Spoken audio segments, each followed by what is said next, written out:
चलिए हम लोग स्टार्ट करते हैं। Okay, good evening everyone. Welcome to all नहट रत्नावली क्लासेस।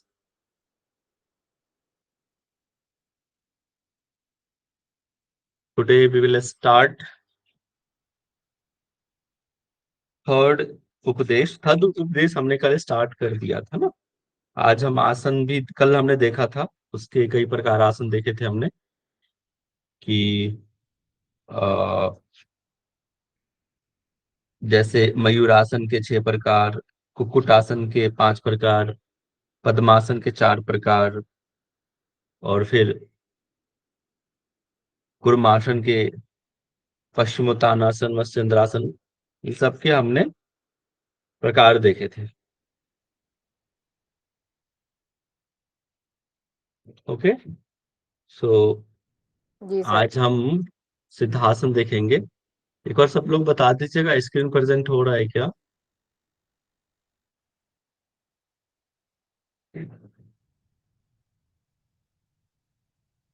जी सर, हो रही है प्रेजेंट।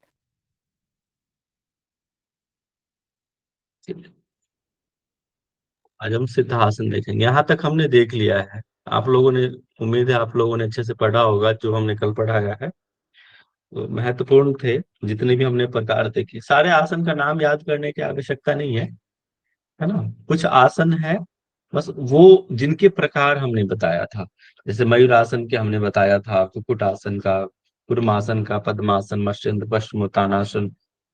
ठीक है, इन सब के आपके प्रकार जो है आपको याद होने चाहिए। और श्रेष्ठ जो 4 आसन है, सिद्धासन, पद्मासन, सिंहासन और भद्रासन, ये याद रखना है। और उनमें भी जो श्रेष्ठ है सिद्धासन, उनको याद रखना है। अब हम पहले सिद्धासन से ही प्रारंभ करेंगे। वो मैंने आपको बोला था कि मैं इमेज दिखाऊंगा उसका, बट इमेज वो बुक मुझसे मिल नहीं पाई है जिसमें ये पूरा इमेज है। मिल जाए तो मैं आप लोगों को दिखा दूंगा। बट अभी जो है, जहां भी महत्वपूर्ण होगा ना, खासकर देखो यहाँ पे भी जो लाभ है उस पे ज्यादा फोकस कीजिएगा। और जैसे दृष्टि जहाँ पे हो उस पे फोकस करना है। जैसे सिद्धासन में दृष्टि कहाँ होनी चाहिए, है ना, वो चीजें ध्यान में रखना है। डायरेक्ट हम इसको अनुवाद पे ही जाते हैं। एक पांव की एड़ी को सिरनी पे अच्छी तरह लगाकर, शिवनी प्रदेश होता है हमारे मलगुदा द्वार और जेनाइटल ऑर्गन के जो बीच का स्थान होता है उसको हम सिवनी प्रदेश कहते हैं। तो वहां पे एड़ी को लगाना है, एक पांव की एड़ी को। और फिर दूसरे पांव, कोई भी पांव चलेगा इसमें। ठीक है, इसमें स्पेशली कहीं वर्णन नहीं है कि कौन सा पैर रखना है। आप कोई भी पैर को रख सकते हो। और फिर दूसरे पैर को कृष्ण के ऊपर, मतलब जेनाइटल के ऊपर। एक पैर दूसरे पैर के ऊपर होना चाहिए, कहने का मतलब ये है। ठीक है, मित्र, देखो ये मित्र होता है ना, मित्र हम कहते हैं जेनाइटल ऑर्गन का जस्ट ऊपर वाला हिस्सा। और सिवनी प्रदेश हम कहते हैं जेनाइटल ऑर्गन के नीचे वाला, जस्ट उसके नीचे वाला हिस्सा। Getting point? तो ठीक है, उसके ऊपर नीचे हमने दूसरे पैर को, एड़ी को रखना है। सिद्धासन। और इंद्रियों को संयमित करके और दृष्टि को भूमध्य में लगाकर स्थिर रखना। ये चीजें हर पत्रिका में भी है, सेम एज इट इज है। इसी को हम सिद्धासन कहते हैं, जो मोक्ष के द्वार खोलता है, मोक्ष का पाठ भेद जनक। ठीक है, इसी को कहते हैं कि मोक्ष के कपाट का भेदन कर। ठीक है, तो ये एक लाभ हो गया कि मोक्ष के का द्वार खुलता है सिद्धासन का। और दृष्टि आप याद रखेंगे, भूमध्य दृष्टि, दोनों भावों के बीच दृष्टि सिद्धासन में। ओके, नेक्स्ट है इसमें। और हाँ, दूसरे मत के अनुसार, किसी अन्य मत के अनुसार कहा गया है कि बाई एड़ी को सिर के जस्ट ऊपर रखा और दाई एड़ी को बाई के जस्ट ऊपर। वही चीजें हैं, उस तरह से ही है। उसको सिद्धासन कहा है, इसको आप छोड़ भी सकते हो। हाँ, ये आप याद रखना, इम्पोर्टेंट। ये हर पत्रिका में भी आपने पढ़ा होगा कि सिद्धासन के अन्य नाम कि वज्रासन, तासन और तासन। उसको स्टार मार्क करके आप याद कर लीजिएगा कि सिद्धासन का अन्य नाम क्या है। ओके।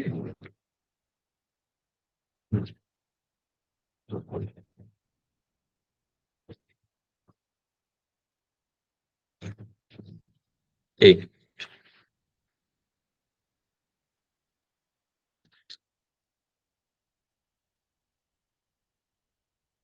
ओके, इसके बाद कह रहा है कि किनको योग में सफलता मिलेगा। ये चीज सेम एज इट इज आपको हठ प्रदीपिका में भी मिली और इम्पोर्टेंट है। देखो जहां जहां है ना, आप ब्रैकेट में जब नोट्स बनाते हो तो आप एचपी करके भी लिख सकते हो कि ये चीजें वहां पे भी है। तो जो कॉमन है ना, तो आपकी मेहनत कम हो जाएगी। क्योंकि टेक्स्ट के अनुसार कई बार पूछ देते हैं कि हठ प्रदीपिका के अनुसार या हठ रत्नावली के अनुसार क्या होगा, है ना। तो जब जो चीजें कॉमन है जहां जहां है वहां पे एचपी कर लेना, है ना। या फिर जब हठ प्रदीपिका का नोट्स बनाए वहां पे एचआर भी कर सकते हो, लेकिन आसान रहेगा कि आप जब हठ रत्नावली के नोट्स बनाए तो एचपी कर लें। कि जो ब्रह्मचर्य का पालन करता है, मिताहारी है, त्यागी है, योग के परायण है। कि योग के परायण का मतलब होता है समर्पित होकर, किसी के समर्पित होकर योग के परायण, है ना। हम कभी कहते हैं ना कि इष्ट देवता के परायण हो, किसी के प्रति समर्पित होना ही उसको हम कहते हैं परायण होना। यहाँ पे है कि योग के परायण होना, कि योग को पूरी तरह से समर्पित हो जाना। जो त्यागी है, जो संसार के विषयों को अनासक्त, मतलब सारे विषयों को त्याग दे, ठीक है। मिताहारी जो एक संयमित भोजन लेता है और ब्रह्मचर्य का पालन करता है, ठीक है। और उनको कब, एक वर्ष, अर्थात खुद एक वर्ष के बाद, एक वर्ष या एक वर्ष के बाद, इसको हम ये समझते हैं, उनको सिद्धि मिलेगी। इसमें कोई विचार करने की आवश्यकता है, ये निश्चय है ना, अत्र कार्य विचारना। इस चीजों में विचार करने की, इस कार्यों में विचार करने की आवश्यकता नहीं है, उनको सिद्धि नहीं मिलेगी। ये पॉइंट आप याद रखिएगा। ब्रह्मचारी, मिताहारी, त्यागी, योग परायण। अब आता है सिद्ध के समान कोई आसन नहीं है। सिद्धासन को इसलिए तो श्रेष्ठ बोला है कि सिद्धासन के समान कोई आसन नहीं है।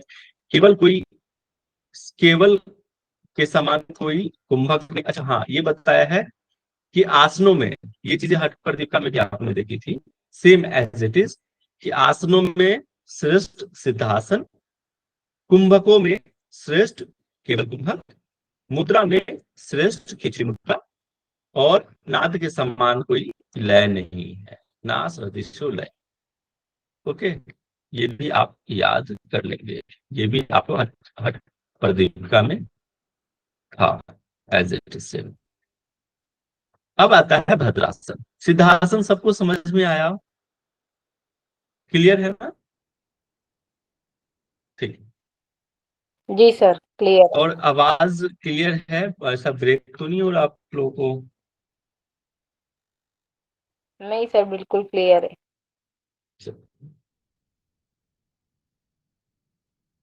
अब भद्रासन देखेंगे।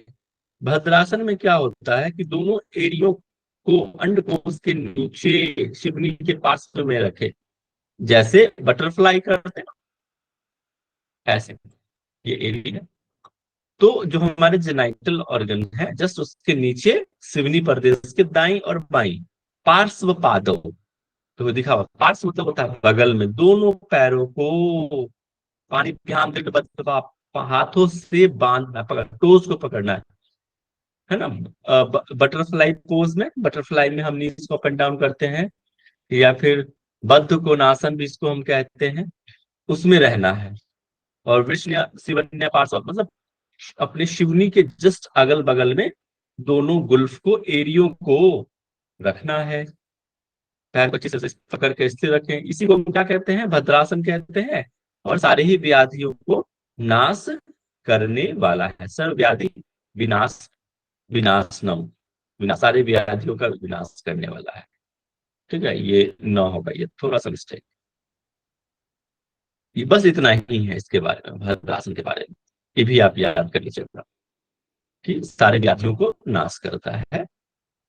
सिंहासन, सिंहासन के बारे में कह रहा है कि दोनों पैर को जो हम क्या क्या करते हैं, बटर सिंहासन में वज्रासन में बैठते हैं, ठीक है। और दोनों नी को खोलकर हाथ को नीचे रखते और जीभ निकालकर आवाज करते हैं। हम लोग ऐसे करते हैं प्रैक्टिकली, जनरली। यहाँ पे थोड़ा सा अलग है। क्या अलग है कि दोनों पैरों को मोड़कर दोनों एड़ियों को अंडकोश के जस्ट नीचे, जो हमारे जेनाइटल ऑर्गन है, जस्ट वहां पे मोड़ कर रखना है पीछे की तरफ। ये थोड़ा सा वैसे ही है, वज्रासन के जैसा। शिवनी के दोनों कोर लगाए, ठीक है, पीछे की तरफ मोड़कर बाएं एड़ी को दक्षिण पार्श्व में और दाई एड़ी को बाएं पार्श्व में क्रॉस करना है। हम लोग सीधा रखते हैं, पैर को पीछे की तरफ फोल्ड करके सीधा रखते हैं।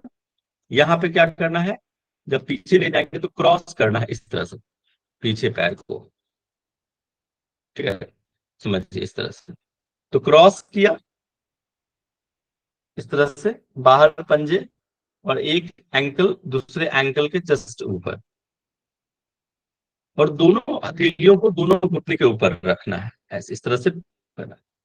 और पूरा उंगलियों को फैलाना है, सभी उंगलियों को फैला दे, मुंह को खुले और दृष्टि नासिका के अग्रभाग पर, नासिका दृष्टि होनी चाहिए। तो दोनों हाथ के घुटने पे रखा और मुंह को खोलना है, जीभ नहीं निकालना। इसमें ऐसा कहीं भी नहीं कहा हुआ है कि सिर्फ व्याद वक्र, तो मतलब मुख को खोलना है और अपनी दृष्टि कहाँ रखना है, नासिका के अग्रभाग पर, नासिका दृष्टि। ठीक है, तो ये इंपॉर्टेंट हो गया कि दृष्टि सिंहासन में कहाँ रखते हैं, नासिका के अग्रभाग पे दृष्टि हम रखते हैं, ये आपको याद रखना है। अब कह रहा है कि योगी द्वारा अभ्यासित या सिंहासन या आसनों, उत्तम आसन तीन बंदों को सहज, सेम एज इट इज वहां भी था कि तीन बंद को सहज बनाता है इजिली। कौन सा तीन बंद, मूल बंद, उड्डयन बंद और जालंधर बंद। कोई कुछ पूछ रहा था,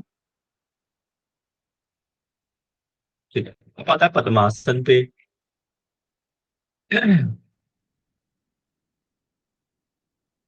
देखो यहाँ पे ना पद्मासन में बद्ध पद्मासन की चर्चा है, सिर्फ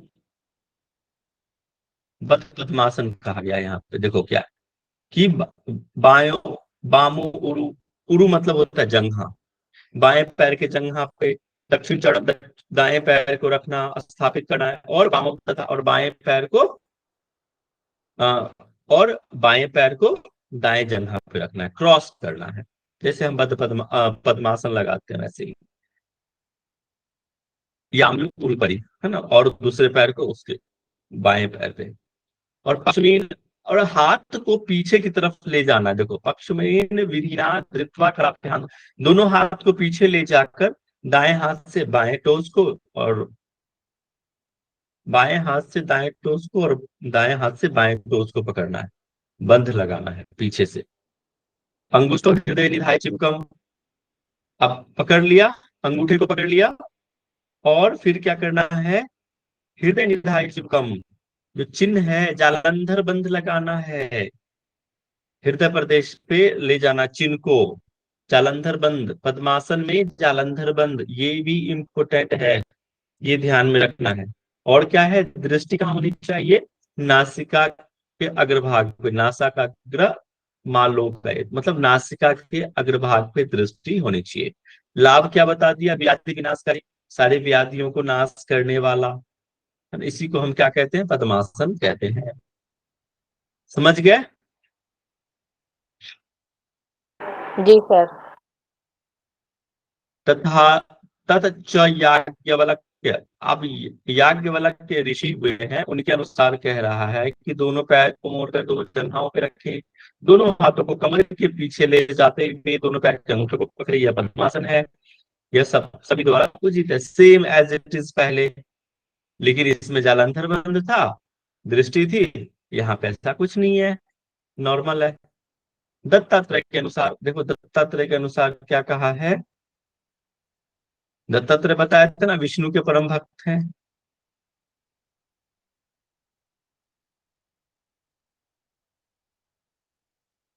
यस सर। एक मिनट, ये कुछ रिपीट हो रहा है ना? हाँ, रिपीट हो रहा है। ओके। देखो, दत्तात्रेय के अनुसार ये मक्खी भी समाधि ले ली मक्खी। चलो, कह रहा है कि दोनों पैर को मोड़कर दोनों जंघाओं पे रखे, सेम दोनों हथेलियों को ऊपर, दोनों कर दोनों जंघाओं के बीच रखें इस तरह से। ध्यान मुद्रा में ये थोड़ा सा अलग है, पीछे से नहीं बताया है कि क्रॉस करना है हाथों को, सिर्फ गोद में रखना है, दोनों जंघाओं के बीच में गोद में रखना है, एक हथेली दूसरे, ध्यान मुद्रा में। और दृष्टि का होनी चाहिए नासिका के, सेम एज इट इज, ये भी कॉमन है, नासिका दृष्टि होनी चाहिए। जीभ के अग्र दांतों को पास कठोर तालू पे लगाएं, ठीक है। और राजदंत, इसी को कहते हैं राजदंत। देखो यहाँ पे ना राजदंत की भी चर्चा होगी। ये देखो, ये है ना, नासाग्रे विन्यसित राजदंत मूलम च जिह्वा, उसी को कहते हैं। राजदंत को कहते हैं कि जो जीभ है उसको कठोर ऊपर अपर पैलेट्स पे लगाने के लिए राजदंत, हाँ, ठीक है, जीभ के अग्रभाग को। और ठुड्डी को हृदय प्रदेश पे लगाकर, मतलब जालंधर बंद है, ठीक है, और प्राण को धीरे के ऊपर उठाए। तो याद रखिए, दत्तात्रेय के अनुसार ये है, जिसमें दृष्टि नासिका के अग्रभाग में है, ध्यान में दोनों हाथ गोद में, और ठुड्डी कुछ मतलब जालंधर बंद लगाना है, और राजदंत, ये चीज राजदंत लगाना है। क्लियर है? अब कह रहा है, यह पद्मासन है जो सभी प्रकार के रोगों को दूर करता है। ये सर्वव्याधि विनाशनम, ये आपको लाभ हो गया। सभी के लिए इसको दुर्लभ करना, मतलब इसको प्राप्त करना दुर्लभ है, केवल बुद्धिमान ही इसको प्राप्त करता है। ये भी चीजें आपको हर पट्टिका में देखने को मिलेगा सेम। अब कह रहा है कि दृढ़तापूर्वक पद्मासन लगाए, दोनों हाथों को संपुट कर पीछे की तरफ हाथ को छाती से लगाकर अपने अपान को अपने ऊपर बार बार ऊपर उठाना है, अपान वायु को ऊपर, प्राण को ऊपर उठाना है, ताकि अब प्राण में मिल जाए। प्राण कहाँ है? हमारे चेस्ट रीजन में है। और सर्वशक्तिमान में ध्यान लगाए, इससे अतुल्य ज्ञान की प्राप्ति होती है। आप तो छोड़ भी सकते हो, सब वो नहीं है। आगे देखते हैं।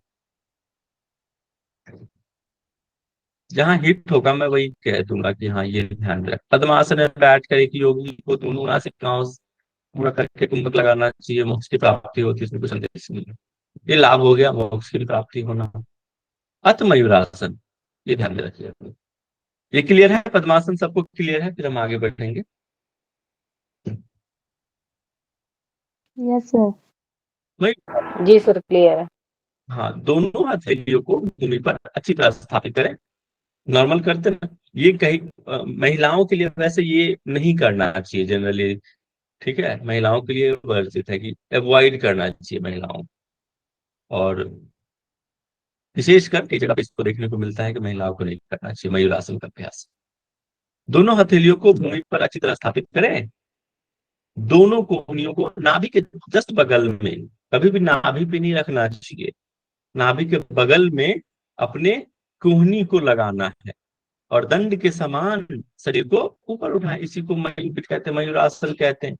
पूरा एक समान, जैसे कि ये बॉडी है, और हाथ को हमने, ये नाभि है, यहाँ पे नाभि लगाया, हाथ को जमीन पे टिका देना है, हैंड को, और बॉडी बिल्कुल स्ट्रेट एक लाइन पे। ओके, तो मयूरासन दंड के समान स्थित।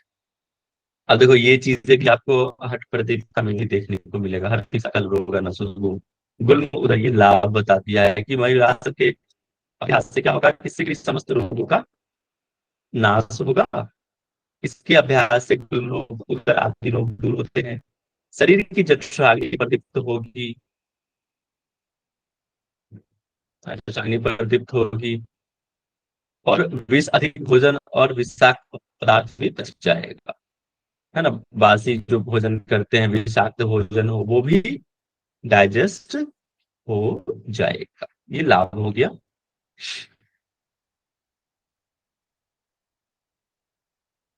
आगे कह रहा है कि जब मयूरासन का अभ्यास दंड की तरह किया जाता है, इसको दंड मयूरासन कहते हैं।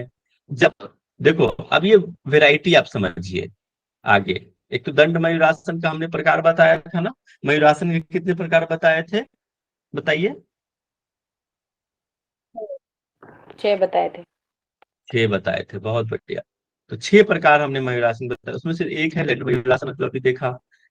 इसका दोनों ओर से अभ्यास किया जाता है, तब यह पार्श्व मयूरासन कहलाता है। ठीक है। पार्श्व मतलब बगल से, दोनों तरफ से करना है तो पार्श्व, सीधा करना है तो दंड मयूरासन, थोड़ा सा टिल्ट करके करना है तो पार्श्व मयूरासन। जब इसका अभ्यास पद्मासन में किया जाता है तो बद्ध की कहलाता है, बद्ध मयूरासन।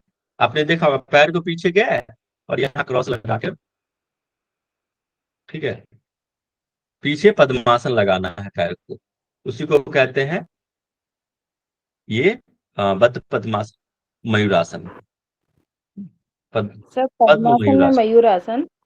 क्या ओके। क्या कह रहे पद्मासन हैं? में मयूर आसन।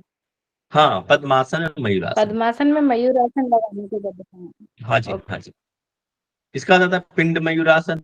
एक पा जिसमें एक पैर को सामने फैलाएं, दूसरे पैर को मयूर की तरह रखें, यह पिंड मयूरासन कहलाता है, सभी रोगों को नाश करता है।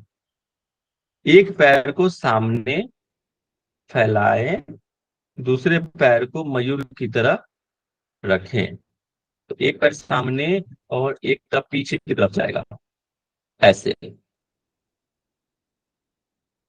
एक तरफ सामने, आ, एक तरफ आगे और एक तरफ पीछे की तरफ जाएगा, ऐसे इस तरह से पीछे की तरफ ले जा सकते हो। इसी को हम कहते हैं पिंड मयूरासन। पिंड मयूरासन समझ में आया? देखो, आ, दोनों हाथ है, आप इमेजिन करो यहाँ पे, ये दोनों हाथ हमें टिका दिया नाभि के पास, और एक कंधे पर एक पैर को रखकर हम आगे की तरफ लेके गए, ये सर है, और एक पीछे की तरफ लेके गए, इस तरह से। आ, यूं समझो, हनुमानासन।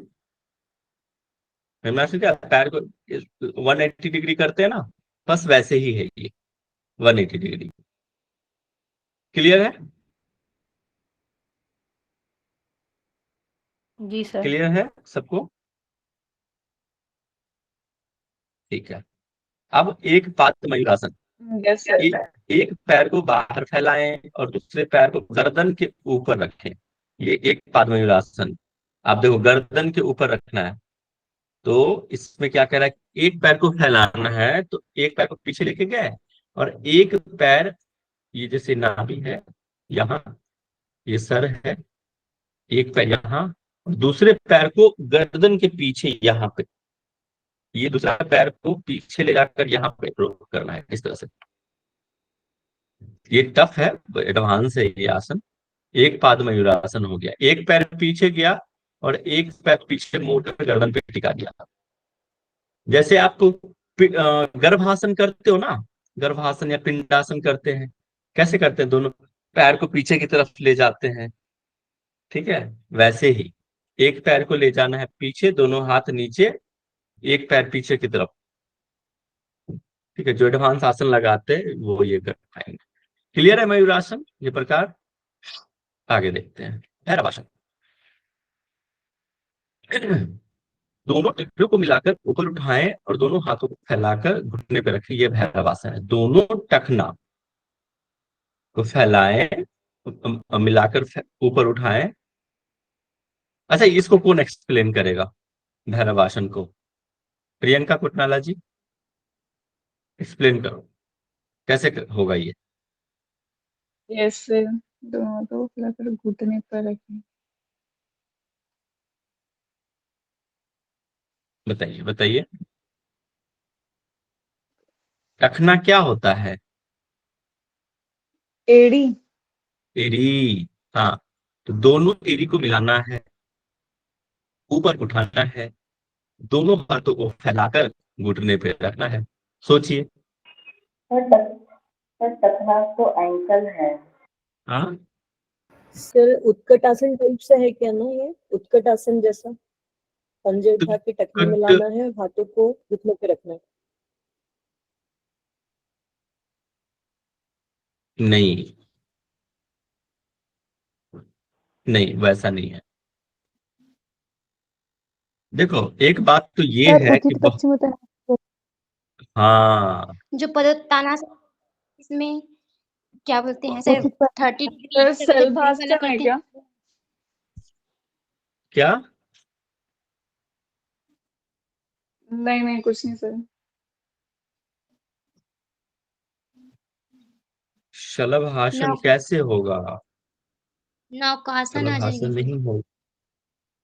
हाँ, नौकासन की तरफ से हो सकते हैं। सर उचित पश्चिमोत्तानासन। पश्चिमोत्तानासन के जैसा हो सकता है। और सोचिए। सर ये सर कंपटीशन का आसन है, जैसे हम भद्रासन में बैठ के एड़ियों को दोनों टखनों को मिला के जो पेट के पास लाते हैं और घुटनों को मिलाते हैं सामने से। देखो, इसमें क्या होगा, बटरफ्लाई पोज पे करते हो। अब सोचिए, बटरफ्लाई करते हो ना, यस सर। जी सर। तो उसमें क्या करना है, बटरफ्लाई में नीचे रखते हैं एड़ी को, एड़ी को ऊपर उठाना है। दोनों एड़ी को ऊपर उठाया। एक मिनट, बता दे रहा हूं कैसे होगा ये।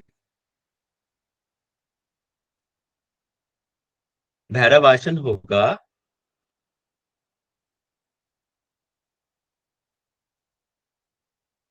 दोनों हमने एड़ी को सर कुछ या आसन के जैसे। टोज है, ये टोज है, और ये नीचे घुटना हो गया। ओके, और ये पूरा शरीर, और दोनों हाथ को हमने अ, दोनों हाथों को फैलाकर घुटने पे, हाथ इस तरह से घुटने पे रखना है।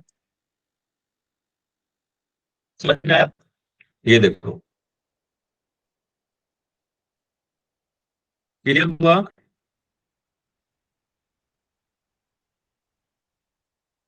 सो कहीं जी सर ये एड़ी आपस में क्रॉस क्रॉस नहीं कर है। रही है क्या? ऐसे, ये देखो, ऐसे इस तरह से है, ऐसे नीचे और इस तरह सामने एड़ी, कहीं पे सर तो एड़ियां मिली हुई है, पंजों पर हम, पंजे के ऊपर हम बैठे बैठे हुए हैं और दोनों हाथ बैठे हुए घुटनों पे हैं। और वाइड स्प्रेड किए हुए हैं दोनों लेग, राइट। हम्म इस तरह से है, ऐसे है। देखो, ये पंजे बाहर, ये एड़ी मिला हुआ है, टोज बाहर की तरफ है, और ये शोल, अपर सोल्स मिला हुआ है, अपर सोल, और घुटना नीचे टच है। बहुत टफ है ये, इतना आसान नहीं है। जब आप करोगे ना तो बहुत टफ है। बॉडी लगेगा पीछे चला गया है, वो होता ही नहीं है। एंकल जब तक आपका फ्री नहीं है, आप नहीं कर पाओगे। ठीक है। और ये सर जो इसको कुछ पार्श्व लोग बोलेंगे सर। मयूरासन था, वो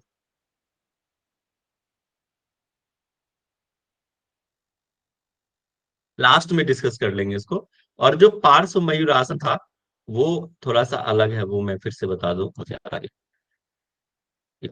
ये पैर इस तरह से जाएगा, दोनों हाथ ये नीचे है, और दोनों पैर 90 डिग्री से, ये सर है, ठीक है, दोनों हाथ ये नीचे है, और बगल से दोनों पैर जाएगा, दोनों पैर बगल से। ठीक है, 90 डिग्री।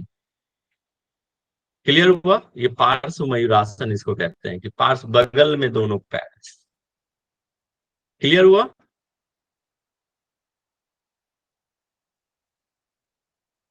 ठीक है, तो ये हो गया हमारा भैरवासन। आगे देखते हैं कामदहनम। क्लियर हुआ सबको? ठीक है। भद्रासन की स्थिति में सुखपूर्वक बैठे।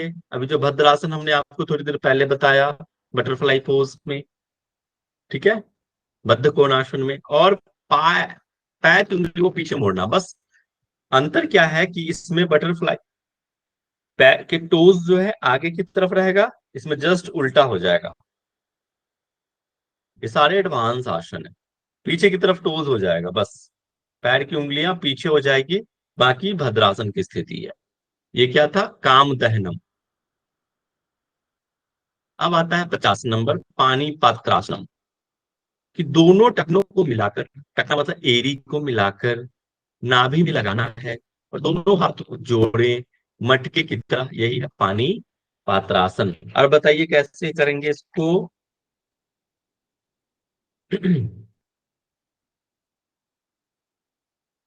बताइए पात्रासन कैसे होगा हिमांशु?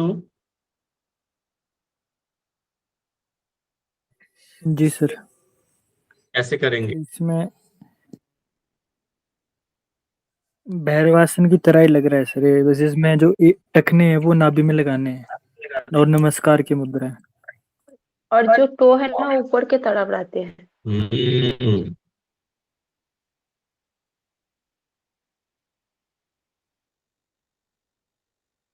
और बीच में नमस्कार। सर तो आगे खिसक के आ जाएगा, आगे खिसक के आएगा तो एडी अपने आप नाभि तक जाएगी। अब देखो बता रहा हूं मैं, अब ये इमेज दिख रहा है, थोड़ा सा इमेज इमेजिन कर लो। पानी पात्रासन, इसमें हमने क्या किया अभी जस्ट, कौन सा आसन हमने देखा था अभी? भैरवासन देखा था ना। भैरव में क्या था, पैर नीचे था, ठीक है, टोस नीचे था, एड़ी ऊपर था। एड़ी ऊपर था और पंजा नीचे था। इसमें जस्ट उल्टा हो जाएगा, पंजा ऊपर एड़ी नीचे, बस अंतर ये है कि दोनों को नाभि पे लगाना है। अब यहाँ पे लगाना है, नाभि प्रदेश के पास लगाना है, इसी को कहते हैं पानी पात्रासन। और हाथ नमस्कार में, दोनों हाथ को जोड़ना है। ये वेरी वेरी, इतना आसान भी आसन नहीं है, ये सारे आसन एडवांस आसन है। आपको देखने में बड़ा आसान लगता होगा, अरे सर तो पैर को तो आसानी से लगाना है नाभि में, नीचे करना है। नहीं, एंकल पे बहुत जोर पड़ता है, एंकल मसल्स पे, ठीक है, सर ज्वाइंट पे। स्टार्टिंग में बगैर क्लियर है सपोर्ट के सबको? नहीं लग सकते ना, स्टार्टिंग में सपोर्ट लगेगा हाथों का। देखो, हाँ हाथों का सपोर्ट तो लगेगा ही, हाथ के सपोर्ट से हम फिक्स करते हैं पैरों को, फिर होता है लोअर बैक कर्व हो जाएगा, हंच बनेगा, इस तरह से होता है। लेकिन इस सब चीज को अवॉइड करना है, बैक स्ट्रेट होना चाहिए, इस तरह से करना है। तो एडवांस आसन है ये सारे। क्लियर है? पानी पात्रासन क्लियर है?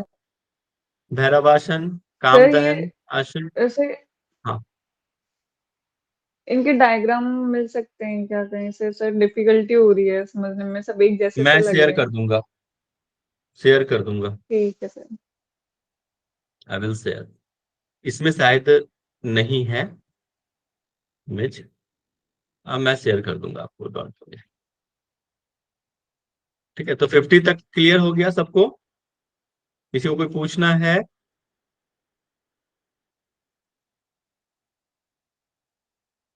चलो ठीक है। सर वो बटरफ्लाई वाला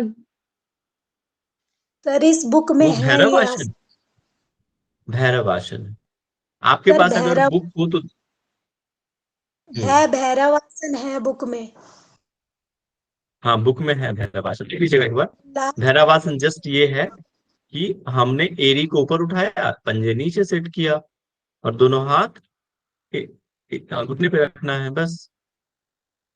वैसे ही इस पैर को हमने अब उल्टा कर दिया इसमें, पानी पात्रासन में, कि ऊपर की तरफ ले जा, नाभि पे रखना है पंजे को, ऊपर टोज, एरी नीचे, दोनों हाथ नमस्कार मुद्रा।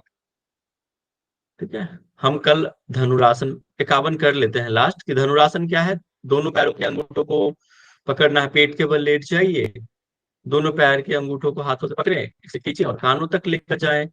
ये जैसे हम लेट गए, पैर को पीछे की तरफ लेकर जाना है, ये सर है, और पैर को पीछे की तरफ लेकर जाना है, कान तक लेकर जाना है, इसी को कहते हैं धनुरासन। ठीक है, कान तक। स्वस्तिकासन कल देखते हैं ना, बहुत सारे आसन हैं अभी पढ़ने।